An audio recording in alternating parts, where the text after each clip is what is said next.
while we navigate out of the COVID pandemic, we must also realize that we cannot compromise the things that we've been doing to end HIV and AIDS by 2030. So we have to keep on that path.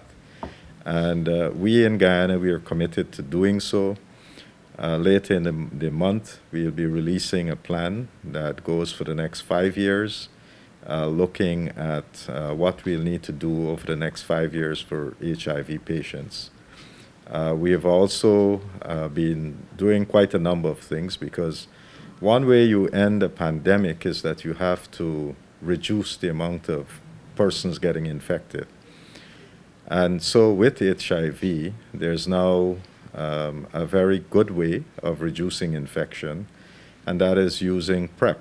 That's pre-exposure prophylaxis. This is using antiretrovirals on patients who do not have HIV, but are at risk of getting HIV. And therefore, if these persons use PrEP, then they can prevent infection. And ultimately, that's what we want. We don't want people to be infected. So we are going to introduce PrEP across the country for all persons who are at risk.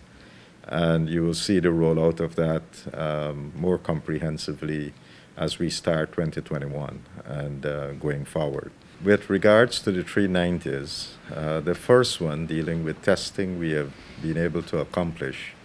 The second one, which has to do with treatment, we have not achieved that as yet. And that's something that we'll be working steadfastly on to be able to achieve, because it's important for us to do that as we move this process forward. And the third 90, where we want to have patients who are on treatment to be virally suppressed, that is something that we have to work on. So the other thing that I think people need to know is that once we have somebody who is positive for HIV, but if they're virally suppressed, then they can't transmit the disease. So, that's something that we want to work towards, and to ensure that our patients get to that point where they're virally suppressed.